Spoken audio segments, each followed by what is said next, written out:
warahmatullahi wabarakatuh. Perkenalkan, nama saya Alif Noviani, NIM 85765572116. Pada pagi hari ini, saya akan melakukan tugas praktik UKIPA tentang ekosistem darat. Adapun tujuan dari ekosistem ini adalah membandingkan komponen-komponen yang terdapat pada ekosistem darat alami dan buatan. Selanjutnya, alat dan bahan yang saya gunakan adalah yang pertama, alat tulis dan lembar pengamatan, yang kedua, aplikasi barometer, yang ketiga, lingkungan sekitar. Ekosistem adalah suatu sistem yang terbentuk karena adanya hubungan timbal balik antara makhluk hidup dengan lingkungan hidup dan di antara keduanya tidak bisa dipisahkan. Ekosistem terdiri atas komponen biotik dan abiotik.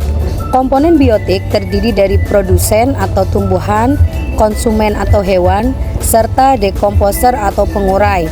Sedangkan komponen abiotik terdiri atas bahan anorganik, bahan organik, dan iklim. Ada dua jenis ekosistem, yaitu ekosistem alami dan buatan. Contoh ekosistem alami adalah hutan, padang rumput, gurun, dan gunung. Sedangkan ekosistem buatan adalah sawah, taman, dan kebun. Ya, selanjutnya kita yang pertama akan menuju ke ekosistem darat alami. Kita menuju ke hutan. Komponen abiotik beserta kondisinya yang ada di hutan antara lain kondisi cahayanya cukup, suhunya mencapai 29 derajat Celcius, jenis tanahnya gambut dan subur, anginnya semilir, serta keadaan airnya sangat cukup. Kemudian kita akan mengamati komponen biotiknya yang terdiri dari tanaman dan hewan. Yang pertama adalah pohon kelapa. Selanjutnya ada pohon durian. Ada juga pohon pisang. Ada juga pohon bambu. Keempat tanaman tersebut saling berinteraksi dengan komponen abiotik di lingkungannya, di mana tanaman membutuhkan cahaya matahari, air, dan tanah untuk membantu proses pertumbuhannya. Selain itu, dalam beberapa tanaman juga membutuhkan hewan yang dapat membantu proses penyerbukan. Ya, pertama ada kupu-kupu, kemudian ada belalang. Hewan-hewan tersebut juga saling berinteraksi dengan komponen biotik dan abiotik di lingkungannya. Mereka membutuhkan air, oksigen, dan makanan untuk terus bertahan hidup dan berkembang biak. Selanjutnya kita menuju ekosistem darat buatan, yaitu sawah.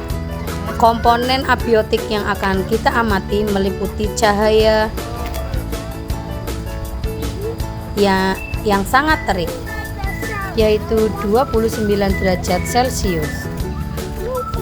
Tanahnya sedikit kering, anginnya cukup kencang dan semilir,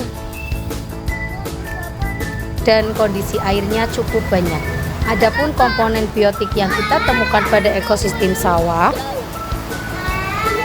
yang pertama adalah padi, kemudian rumput, kemudian pohon jagung, dan tanaman putri malu. Yang terakhir adalah semua tanaman tersebut berinteraksi dengan komponen abiotik, di mana mereka membutuhkan cahaya matahari, air, dan tanah untuk membantu proses pertumbuhan. Selain tumbuhan, komponen biotik lainnya adalah jenis-jenis hewan. Pertama ada capung, ada semut, ada kupu-kupu, dan ada belalang. Hewan-hewan tersebut juga saling berinteraksi dengan komponen biotik dan abiotik lainnya. Mereka membutuhkan air, oksigen, dan makanan untuk terus bertahan hidup.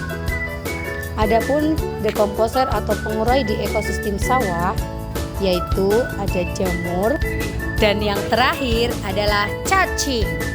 Kesimpulannya, dari hasil pengamatan lingkungan sekitar, hutan dan sawah menunjukkan bahwa di alam ini terdapat hubungan timbal balik antara unsur komponen biotik dan abiotik yang membentuk sistem ekologi atau ekosistem. Interaksi tersebut yang menguntungkan bagi makhluk hidup, termasuk manusia.